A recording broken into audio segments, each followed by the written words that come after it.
Good day. I'm David Muir, and I am an entrepreneur. I've been doing business all my life. Literally started in high school, and today, currently, my businesses that I am involved in, we are inside the one of them, which is, of course, Postnet Palm Beach. But I also still concurrently own and operate Island Syndicate, one of my longer last, as well as just called David I Photo, which is my primarily photography business. And then I am also the co-founder and current president of Island Space Caribbean Museum. So those are my primary businesses, which we can discuss today. Diversified game. Learn how to start, run, and sustain your business. Hey, it's Kellen, and today on Diversified Game, you have heard, and this is going to be on the Millionaire X platform as well, but you have heard the intro of the legendary photographer. Everybody in Palm Beach knows David's name. They know his face, and they know his alias, Sexy Man. So that's his, if you're on WhatsApp and you see a Sexy Man on there, sometimes you're like, wait, who is Sexy Man? Who's hit me up? I thought it was from somebody from China.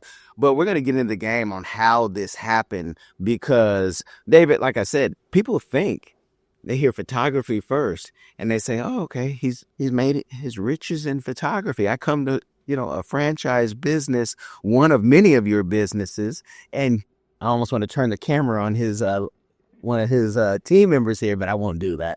I won't embarrass anybody. But tell us in the beginning with the photography. Let's just start there. Was photography the first business that you did? So funny enough, it was not the first business. I started out first as a DJ, disc jockey, sound system operator. That was my origins in business back in the early 80s in Kingston, Jamaica, where I was born and grew up. And in that first iteration of business, it was how do I, a high school student, manage to operate a business? And the thing that I guess motivated me was that, I grew up, my parents were entrepreneurs. I saw business operating firsthand at home from I was very, very young, before the age of 10. So for me, by the time I turned like 12, 13, I was itching to get my business acumen going on. And for that process to start in music was because at that time, my number one love was listening to music and dancing to music. And so it was the obvious choice for a business is to do what you love. Yeah. Having said that, over the years, the evolution to where another love, photography, took me to a completely different space. I could tell you that in 2009, I think, 2008, 2009, I really turned the page on photography.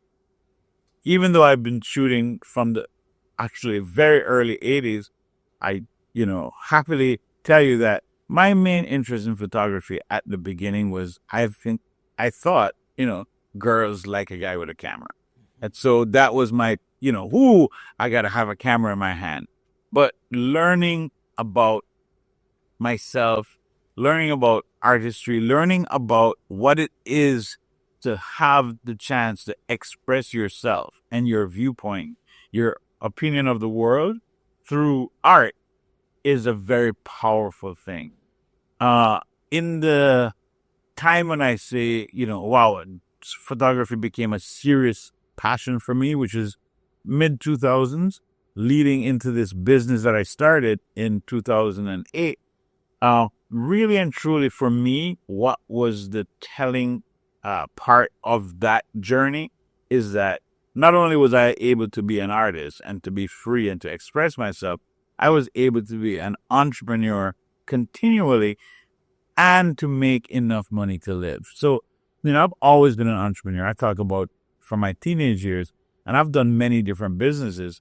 But I think that what really matters the most is when you are able to be free of care of any of the systems that exist, so that you are able to support yourself financially, support your family and the family's needs, and at the same time, just have that freedom of, I set my own schedule, I work for no one but myself, I'm guided by my own thoughts, initiative, movements, everything. And so for me, that's what's magic about, like this journey in photography, which I would say 2008, 2009 solidified my position as a photographer and doing this as a serious effort in that way. You've tried it your way, but you're still in debt. Or maybe you're doing okay, but want to invest smarter, grow faster. Millionaire.x.AI gives you real step-by-step strategies to ditch debt or stack wealth. Stop dreaming and start planning. Visit Millionaire.x.AI today. I want you to be the next millionaire next door. Now, there's a lot of photographers that everybody has a camera now with these $1,000 plus phones that we have. AI is here, so everybody can call themselves a photographer because they can take a picture, put it in AI, but not everybody can get paid.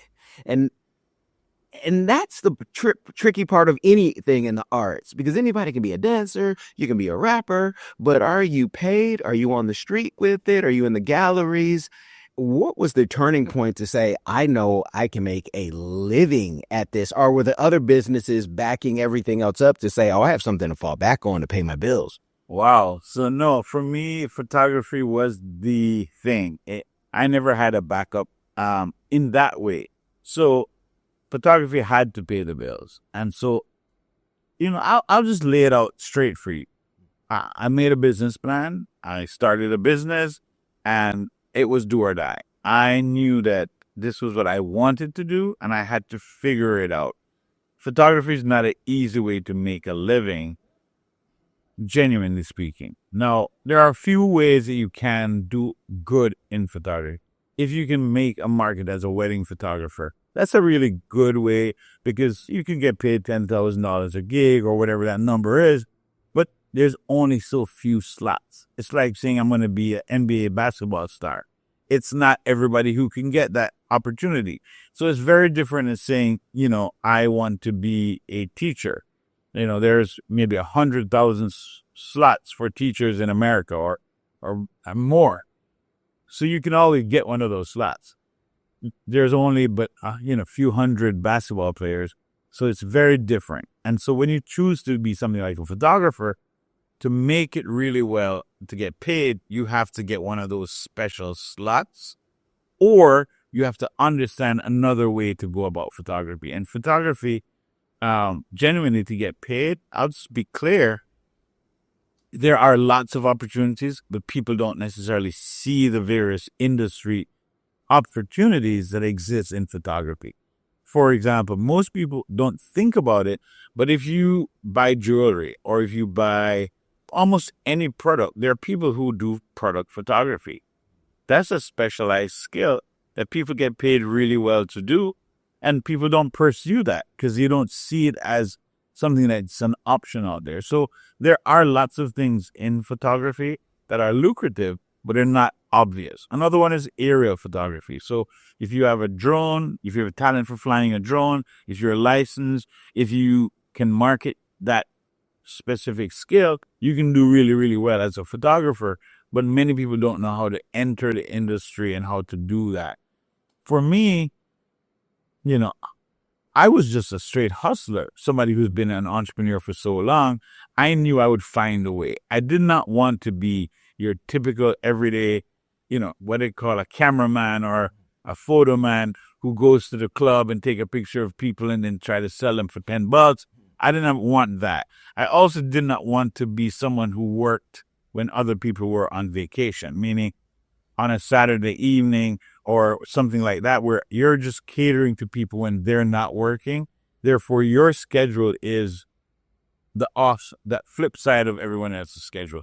I didn't want that for myself. So in pursuing how to make it as a photographer, my mind was set. I wanted to work 9 to 5. When everyone else is working, that's when I want to work as a photographer.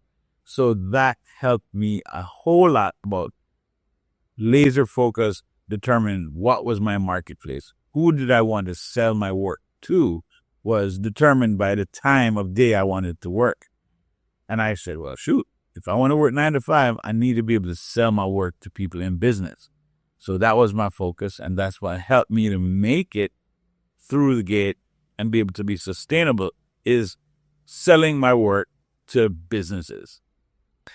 A lot of people struggle with pricing their work, and a lot of people price too low. And then you have people who also price too high for the audience. Sometimes they're trying to sell at the school and they say, I got a $6,000 shoot. Well, most parents don't have $6,000. But so how did you learn how to price it for your audience?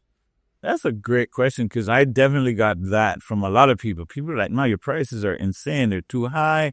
Nobody's going to pay this. And well, yeah, I'm not pitching to your perceived audience. I think the biggest thing for me is it's this thing called a price check. We can just call other people in the same industry and say, hey, what do you charge for this? Now, people don't want to tell you their prices, but if you pretend to hire them, then they're going to tell you the price that they want to get hired at.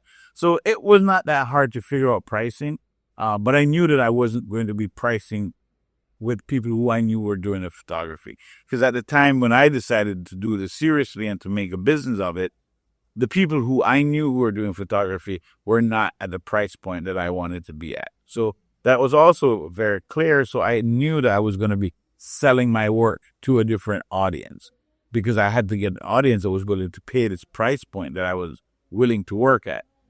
What I will tell you, though, genuinely, and I think it's really important that, the viewers hear this, is that so the work that I do primarily is called commercial photography. And that's a very generic term. But commercial photography typically refers to things in the realm of lifestyle. Now, if you've heard of lifestyle photography, if you haven't, I'll make it clear to you. It's when you document things that look like real life is happening, but it's 100% fake. For example, like you see a billboard with a guy proposing to a lady, and he's on his knee and he has a ring in his hand. Like, did somebody just capture that by chance? No, it's a model with the ring from a jewelry store or wherever it's from. So even though it looks like your real life, when you see that picture, you're supposed to say, oh, that could be me. That could be him proposing to me, or that could be me proposing to her, or whatever version of it. It's lifestyle photography because it was a created moment and people pay a lot of money for that. So things like stock photography is versions of commercial photography or lifestyle photography. And that was how I decided to move forward. I wanted to be someone that could shoot for advertising agencies, tourist boards, things like that, that needed these particular types of lifestyle pictures or stock pictures or commercial photography. And that was the route I decided to go for. And it ended up being pretty lucrative. Are you a successful entrepreneur or one in training? You've got the vision, but do you have the right partner to build your brand, your team, and your future online and off? At 𝐶PRfirm.com, we offer expert consulting, financial guidance, and life coaching because we believe in doing life with our clients. After all, what is it for a man to gain the world and lose his soul? Founded by 𝐾𝐨𝐧'𝐭, we help our clients not only succeed, but plan to retire rich. Your business deserves the best. Start building your legacy today at 𝐶PRfirm.com. Now, lifestyle, for some of the listeners, I can hear them sometimes, and they'll say, I do that on IG all the time. I get in the private plane that it never goes up, and we just get in for $1,000 here in South Florida, and we sit in the plane, and that's lifestyle. Can you talk about, the difference between what we see staged and is that lifestyle too when they're on IG just posting or in front of someone else's car leaning on it? Is that It is abundantly lifestyle photography. The only difference is who is the client. So when I do a lifestyle photography shoot, there is someone who has a purpose for those images because they are trying to sell something. So for example, a lot of the work that I do is for tourism boards. For example, I do a lot of work for Broward County, what they call Visit Lauderdale, their tourism arm. I also shoot for the Jamaica Tourist Board and entities like that. And all of the work that I do for those types of entities, they use to attract people to visit their destinations. This is $1 million industry. You're talking about 6 million people visit Jamaica every year, or 20 million people visit Fort Lauderdale every year. All those people, if they spend $1,000, think about it. If I got 1 million people spending $1,000, it's 1,000 million. It's a lot of money. So attracting those people are very important. So the images that are used to attract those people are equally very important. And that's the work that I do. So I'm able to charge premium dollars for my time to create the images that they're going to use for this purpose. And they're going to use my images to attract people to come and visit and spend thousands of millions of dollars in the destination. So if you conceive of it in that way, you'll see how the value translates. Is that clear? Oh, yeah. Yeah. What would you say is the trick to get those premium clients? Because you see young entrepreneurs and you start talking about, Chamber of Commerce or these different private fancy clubs. There's some in every city in America and around the world. Are the conferences, are the chambers, what are the best places for people to go touch hands with these people? Because someone's listening in New York right now and saying, I want those clients. I just don't know where they are. And they're all over New York. They're everywhere in the world. The truth is, and again, I don't want to use cliches, but your net worth is your net worth. So think about it. It's about who knows you. Who you know has no value at all. So people need to know you. So a big part of how we started this interview is you referred to me as sexy man.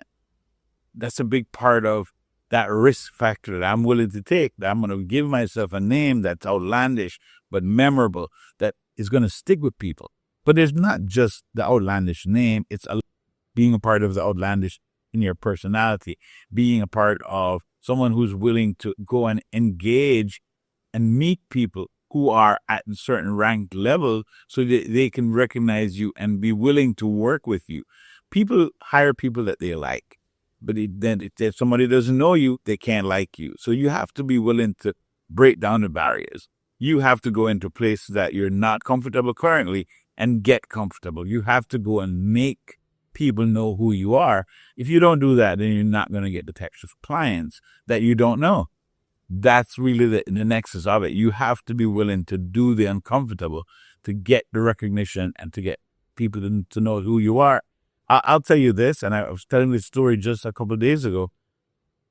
The first time I approached the Jamaica Tourist Board about working for them, they literally laughed me out of the room. They were not interested, didn't think my work was worthwhile. They were not hiring, locals to do the work. It would be only people from Europe or the US or whatever those things were. So to break down the doors and to show people like, hey, not only am I worth it, but my work is worth it and that they should take a chance working with their own, it was a huge big deal. So there's a lot of different aspects to it, but you have to be willing to take risks. You have to be willing to challenge yourself to go in places that you're not comfortable. You guys hear it all the time on this channel. Every entrepreneur's journey is different, but it has similarities. And so we hope that you guys are the next entrepreneurs listening. And those of you who go over to the YouTube and watch. Now, photography is one thing. You got great clients. What made you do a book? Was it when you did your TED Talk? That's coming. Or when you want to go feature, and do your speaking, you had something to always sell? What inspired you to do a book? So the book story is very interesting. So, when I first started taking my photography seriously, I was just doing it for the love of it. The work I was doing to earn me money as a photographer was different than the work I was doing for my passion. And so, because I was born in Jamaica, I grew up there. Part of my first book, which I'll show you, for those of you just listening, I'm sorry, but I'm just holding up a book. My first book on Jamaica really was a tribute to my love of my country, what my experiences were.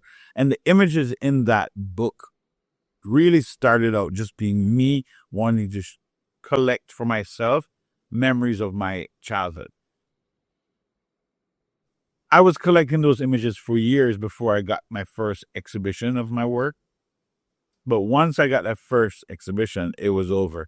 I saw by the people's reaction to my work that is something that I definitely had to do more of. That it wasn't just enough to do photography to make money, but I had to do it as an art form, and I had to really express my cultural perspective through my work. Once I'd done a couple of shows, I started building up a following. I did a show in 2012 in January. It was a show that was sponsored by a city, and the opening night of that exhibition had a couple of hundred people. It was a really well attended art exhibition, and I met the publisher of my first book at that show. She came, she saw the large number of people who were out there to visit the show, and she approached me and said, "Hey, where can I see your work? Is there a collection?" and so on. At the point, I had not even thought of a collection or anything of that sort, but she was a publisher. She was in the business of books. And she said, "Listen, if you're interested, we'd love to negotiate a deal to do a book of your work." I'm like, heck yeah, why not? Once we went down the road of understanding a little bit more about the book business, I kind of cooled to the idea. The return on my personal investment seemed very meager, very small. The cut that authors get on books that they don't publish is very, very small, or felt that way to me, an entrepreneur, hearing about the splits. So I said that, well, I'm not interested in moving forward, but I thought, well, this is a great idea. Now I already was amped about doing a book. I was like, I got to do it. So I flipped the script. I decided I was going to invest in myself, and I hired her company to publish my book, but I invested the entire sum of money to produce the book. So I made all the profit. Instead of getting a very small fraction of the returns, I got all the returns. I just paid them for their service, and then I took everything else on myself. And so that was the story that led to my first book. And then a lot of things have happened since then. So now I own a publishing company, which I didn't at the time, because that was just the natural evolution. I was like, oh, now that I see what this can do, I want to do it. So I've done other projects. Since that time, I actually would even show, for those who are viewing, this is a book that doesn't have my name anywhere on it, but it's all my images. So my company, which also produced a television show called Taste the Islands, we published this work, all the recipes from the TV show that we produce. And so, again, it has my images. It's my company's business, but it's not saying David Muir's work. Since that time, I've also produced other books. I've done a book of my work and my company's publishing for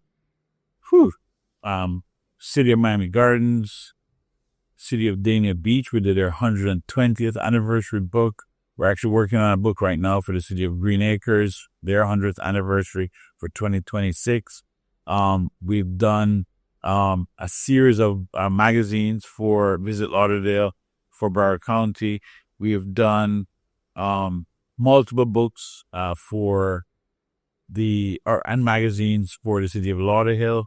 I could go on. We've done a lot of different work for different municipalities just from that publishing perspective. So now my work, my photography, gets used in the published works that my company, which does publishing, does for different municipalities. So I've been able to grow my photography into my publishing and into my TV shows and to other things that have expanded the potential of me just being a sole still photographer to being someone who's been able to do a lot of other things.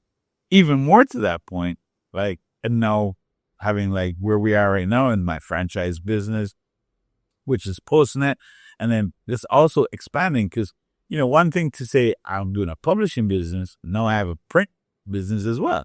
So not only can I do the publishing work, but I can also print for everyone. So it's been a nice evolution of different facets of business to get us to the point where we can enjoy being an entrepreneur.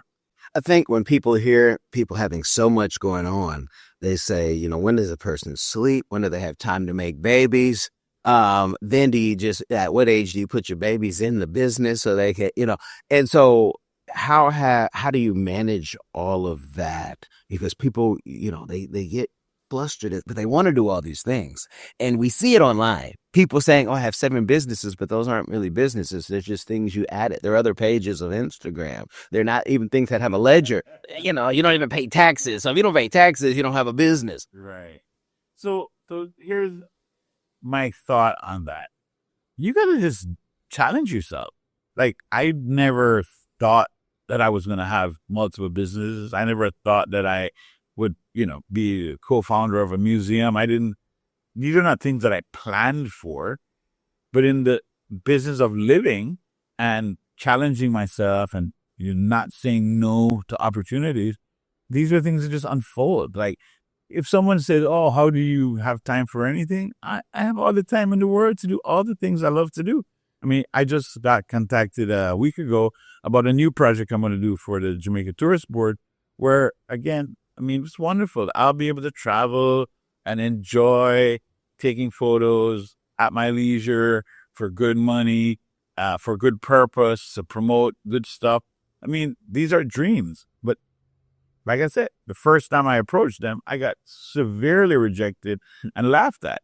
And I persisted. And I continued to believe that I could reach the level that was needed.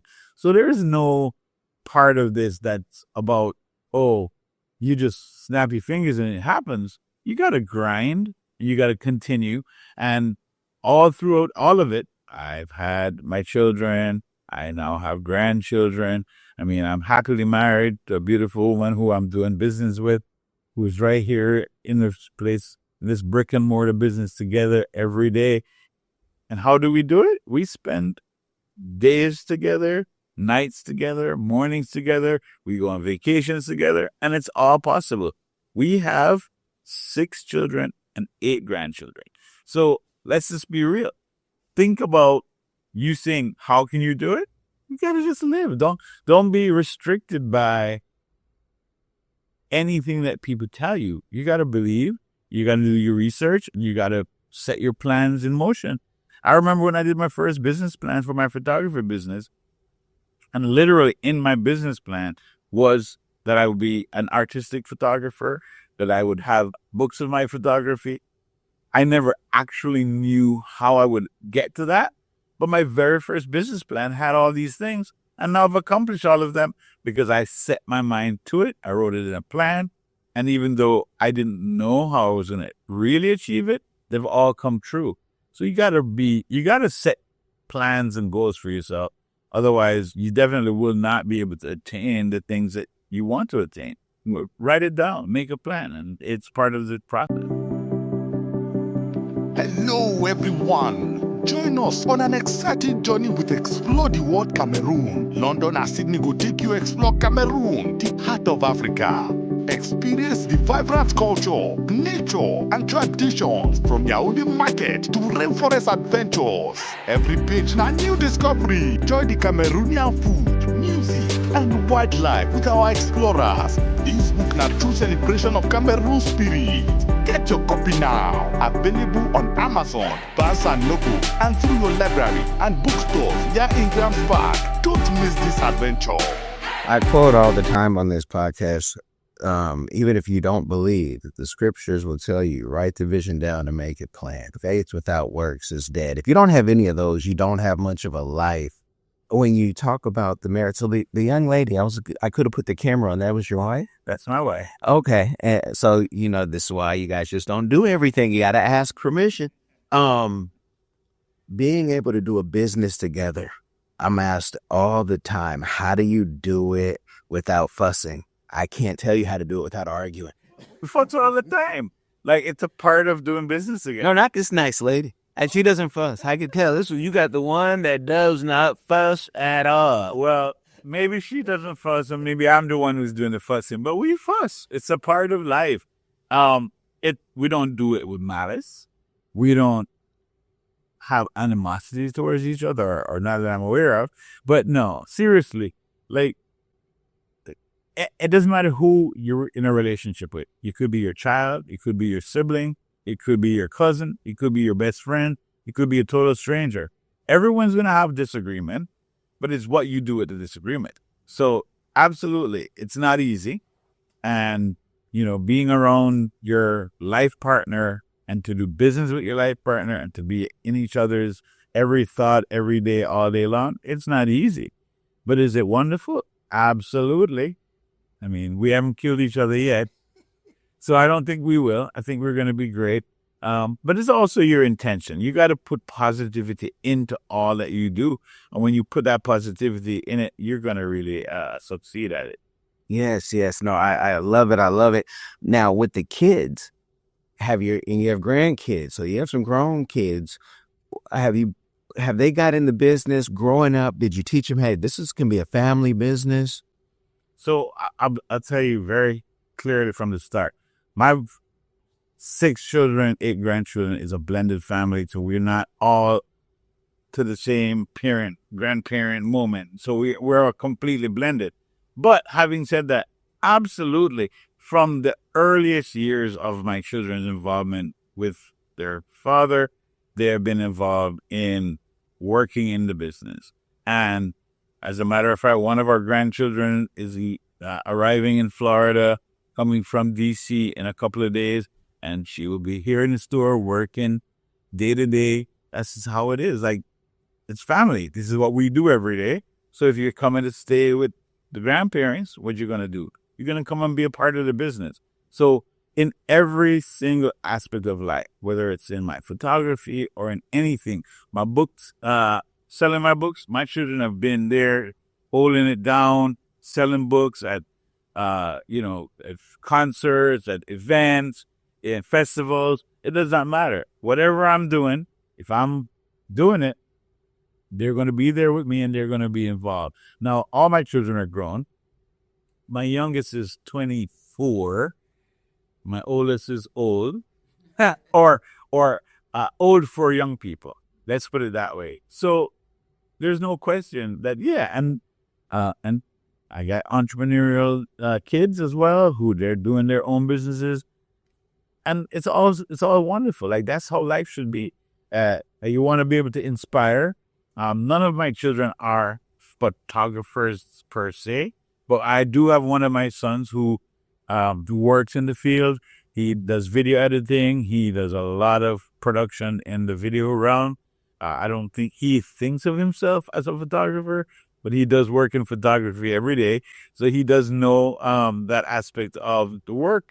But again, like, it's just about, everybody has to live their passion. Everybody should do the things that makes them happy. And so, yeah, as a parent, as a grandparent, as a husband, as everything, I 100% can tell you that all of my family is involved in my business world because it's natural to do so. And how many years married? Ooh, wow. I don't know if you should ask it on camera, Karen. We can do the SpongeBob and 5 minutes later. Oh, no. I absolutely do know. So I've been married for 2.5 years, and it's been great. And I say 2.5, it's like 2 years and 3 months or whatever. It's like, it's not a lot, but we have the spectacular relationship, and it's people who meet us think we've been married for 30. No. What took you so long? Were you waiting, or were you married before? So I was absolutely married before. We both were married before. So we both had previous marriages, and we just found each other at the right time. Okay. Yeah, absolutely. It's interesting to note because we met here in Palm Beach, but we lived minutes apart from each other in Kingston, Jamaica. I played as a child with her brothers in the neighborhood, soccer or football, we call it in Jamaica, daily. never met their sister. When I went to meet my wife's mother before we got married, with the entire family was there, all her brothers, and we all knew each other. We just didn't know that we knew, and that it was like, this is your family? Like, oh my goodness. I knew her family for years and years before I met her. So again, the world is crazy. It's wonderful. And we both have had a lot of life experiences that we bring to making this relationship the best it can be. When will you write your book? So, you know, people can actually hear, because you also, you know, with that whole story, what you just said, there's also some heartbreak. There's some shockers that you could have probably be, you know, reality TV numbers and say, and this happened to me. When will you write the book so people can see, you know, the story and you laying it out? It's so interesting that you ask that, because I don't know that I will. I've thought about it many times. I've been approached about doing a book. I have had people offer to co-author my life story. But for some reason, that's just not stuck. So I don't know if it's ever going to be written. If you don't write it, someone else might write it about you. And that's why, you know, it's good to at least put some notes and say, actually, this is what really happened. You know, Diddy's writing his right now. He's finishing it up. There you go. Yeah. So yeah, I don't have a plan right now, but obviously I definitely have some stories to tell. There's a lot of fun in my life, and I think it would make for a great story, but it's not my focus. So I've already done, as I was mentioning, I think right now, I think I have maybe 7 books that's already published with my name or my work in it. But for some reason, the motivation to do a book about my life has not been motivated as yet. And I think that part of the reason is that I don't just go do it, is I'm so busy enjoying the life I have. I don't know if I want to close a chapter on here is the book. So let's see. I'm open. Okay. Because one of the chapters I'd love to read is, can you, and you talk about letting your kids do what they want and the grandkids have, you know, but you have a way like LeBron to pull his child up in the industry easier. And, you know, you talked about the slots that they allow. You know, sometimes we know the names like Peter Hurley, and we know like Mark from Soft White Underbelly. And you're like, these are photographers who say, I don't really have to do anything else. Like, you know, when you talk to them, they're like, I don't have to do anything. This is it. If I do nothing else, this is it. Especially Mark. So he didn't have to have the YouTube. Did you not want to pull your kids and give that nepotism that you see so many others give in other careers?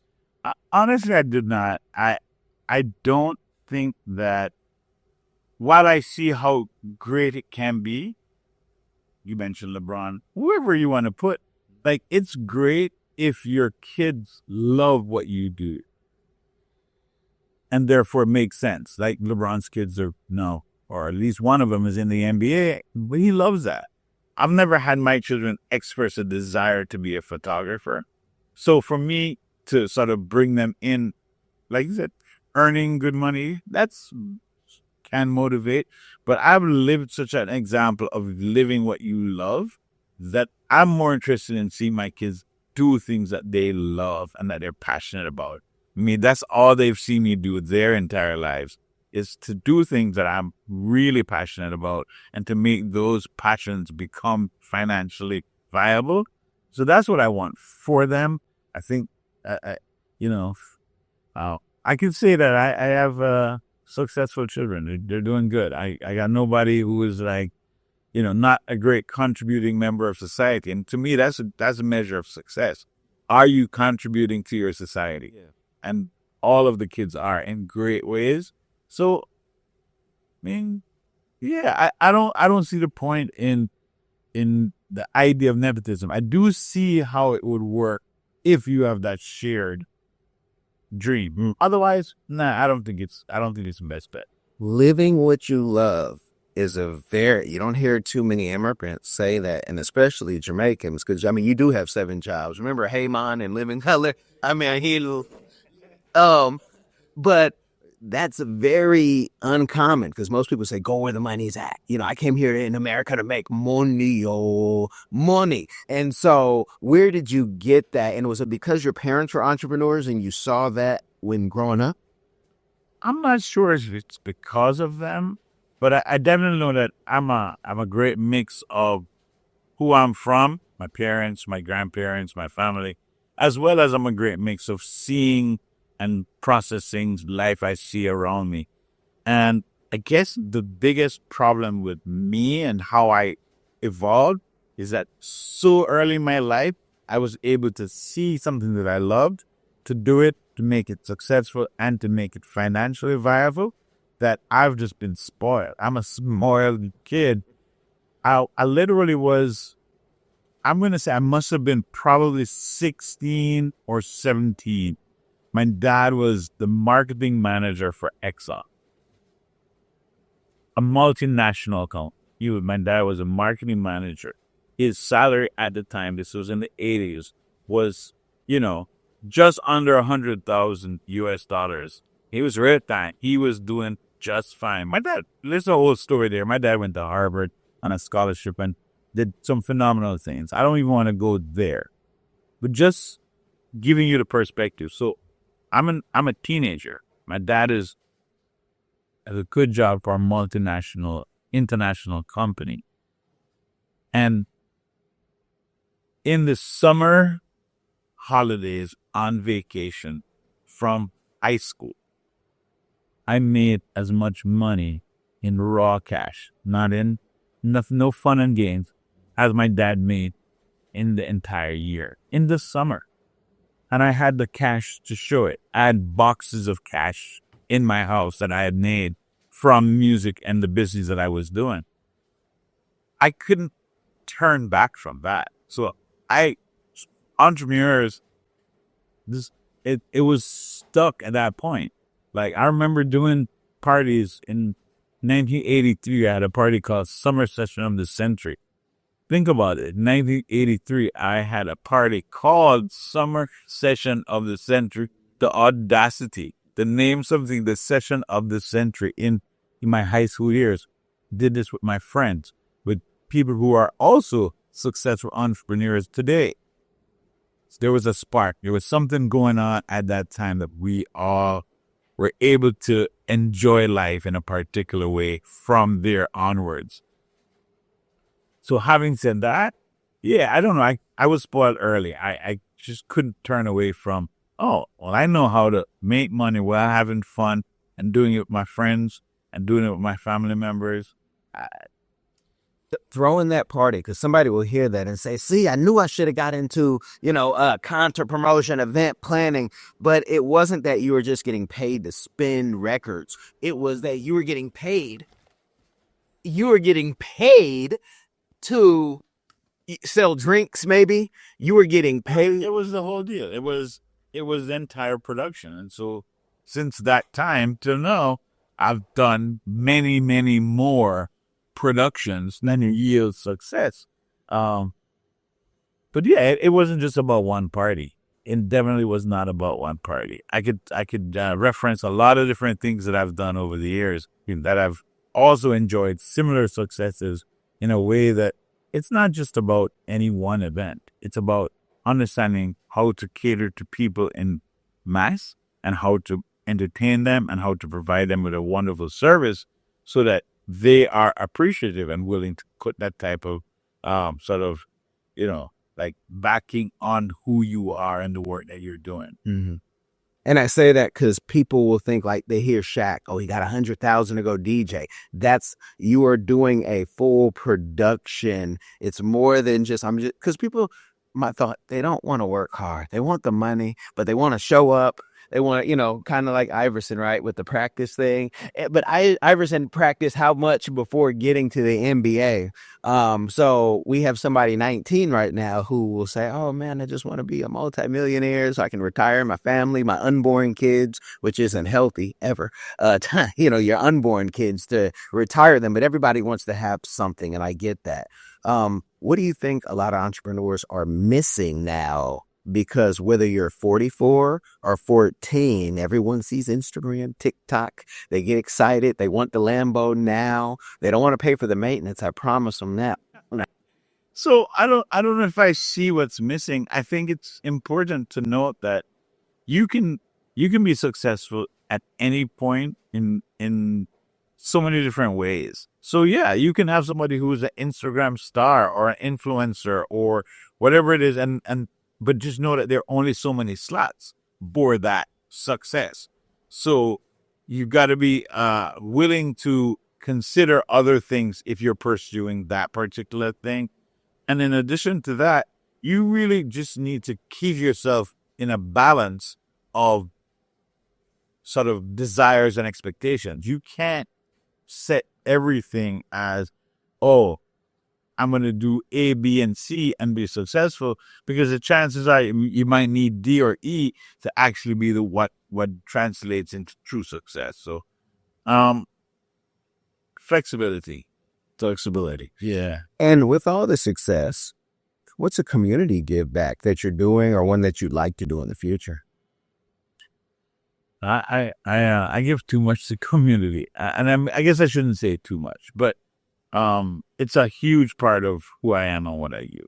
The thing that I spend the most, actually, before you came in today, I actually was on a meeting with county commissioner and state representative about funding a new building for the Island Space Caribbean Museum. When you say, how do I give back? I give back. I teach.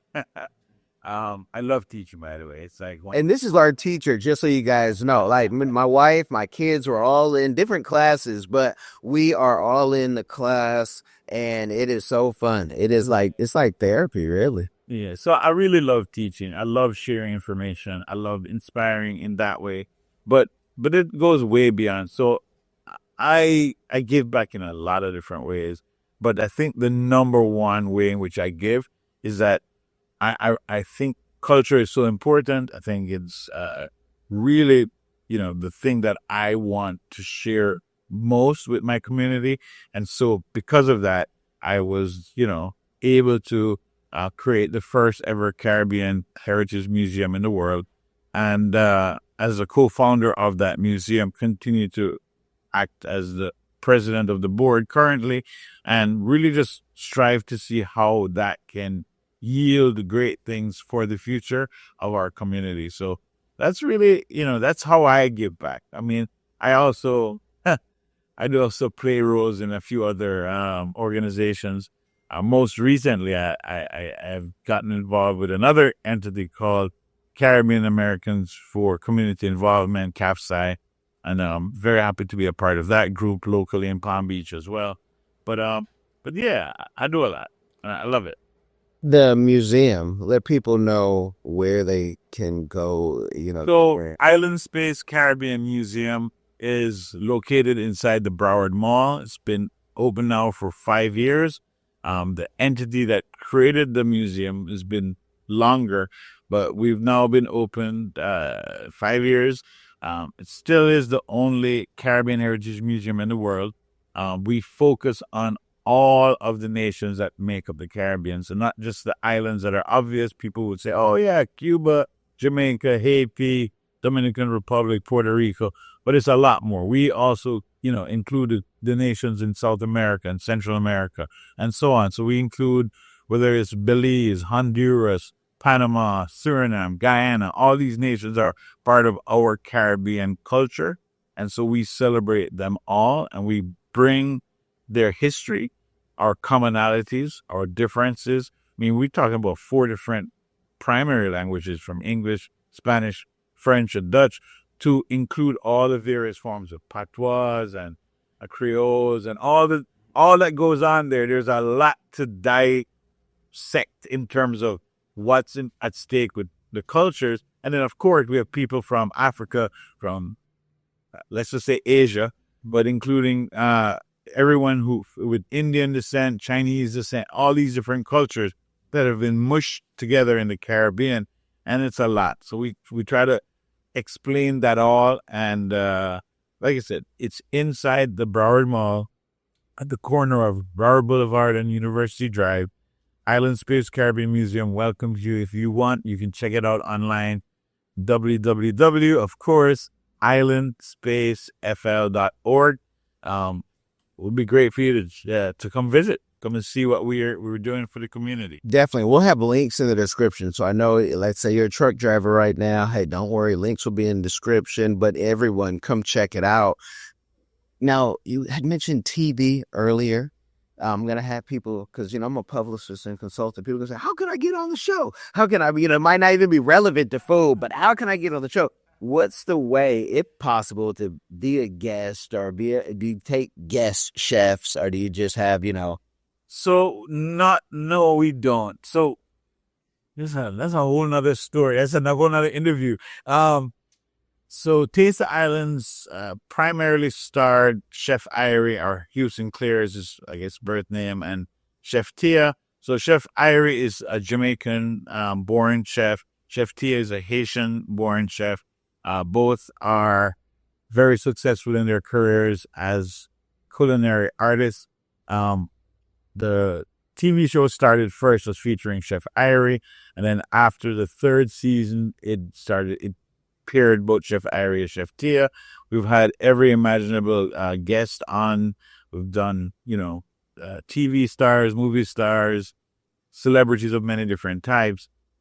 It's a TV show that really was about, and it's the first ever, again, the first ever thing, but first ever Caribbean American cooking show on national TV. It was shown 44 states nationwide, shown throughout Canada, shown throughout the Caribbean. It's been a show that's yielded great success, but not for a minute we should diminish the idea that, listen, we can create, I hate that term, but create anything. But the truth is, what we do is reflecting what's come from before. I didn't make any of these recipes. I didn't train these chefs. I did not create the TV. I didn't create anything. All it is, we're just allowing people to see the things that are interesting.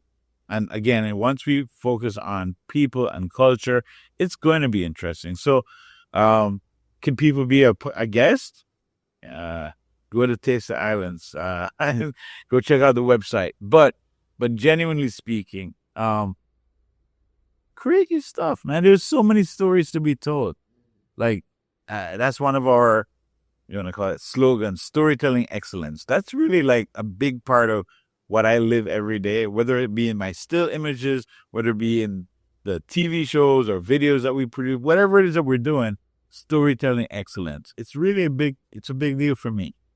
I bet this whole office could be a TV show if you want to be, with the characters that come through here and whatnot. You can have reality TV. I don't, suggest it, because you might not be sane after. But, with even all of your businesses, would you say, is there one common thing you live by and you use in all of your businesses? I don't know that I've ever expressed it before, but I'm always in the business of helping people. I love to see people succeed. I love to see people thrive. So in all the things that I do, the intent is always just genuinely to be someone who helps other people to achieve their goals. And that's it. That's the common thread across everything. It's just to see people living happy. And that's the key of business, because if there's problems out there, you're there to solve them. And I could go on Joe Rogan style, but you guys, I asked for an hour. I'm almost to my time. I want to take 2 more minutes after, so sorry for I'm being selfish. But let the people know the main place, if they do want to reach out for anything, and they say, I want to spend money or shillings, you guys, rand or yen, whatever it is, what's the best way to contact you? So the best way is in where we are right now, which is in my business, is Postnet Palm Beach. You can check us out. We are literally at the corner of Military Trail and Lantana Road in Palm Beach. However, if you're not in Florida and you want to reach out, there's a lot of other ways. So I guess check out my books, piecesofjamaica.com. I got the website there. You can also go to 𝐬𝐮𝐬𝐫𝐞.com. That's where you'll see my publishing and production company. 𝐬𝐮𝐬𝐫𝐞 is a company that creates content for others. So we also have a company that creates content for ourselves, and that's how we publish stuff. But if you want your stuff published, 𝐬𝐿𝐿 which other thing should I say? I guess I am on IG. I don't really post a lot. I'm sucky at social media, but most everywhere I'm David I, the letter, and Muir. So on IG I'm David I Muir. On Facebook I think I'm also David I Muir. I think on X or Twitter I think I'm also David I Muir. So I think just look for that I in between, that little I, and that's probably the best ways you can get in touch. You guys have gotten a whole bunch of game. I thank you for going to the end. Make sure you please comment. Liking helps even more, but share this game with somebody helps even more. It will change somebody's life. You guys be blessed. Are you tired of the rat race in America? Are you ready to visit the motherland to relax and rejuvenate? Are you ready to explore all that Africa has to offer? Then check out the brand new Diversified Game Academy course, Prepare for My First Trip to Africa. Are you worried about being able to afford the trip? We got you. We will show you how to travel either on a budget or as a baller. Learn how to stress the value of the USD. Did you know that 100 United States dollars is worth over 1,000 South African rand, or 10,000 Kenyan shillings, or 54,250 West African CFA? Are you worried about taking your kids? Get the game from 𝐾𝐨𝐧'𝐭, a bona fide world traveler, having traveled to almost 20 countries, several of those in Africa. Get the game on taking your kids on their first trips. Learn how to find the best tickets, get the visas, and plan your own adventures in Africa. Don't let Eddie Murphy have all the fun. Plan your own coming to Africa trip starring you, produced by you, and featuring you. If you are ready for a life-changing experience, sign up for our course today, Diversified Game Academy. Get prepared and purchase at diversifiedgame.com.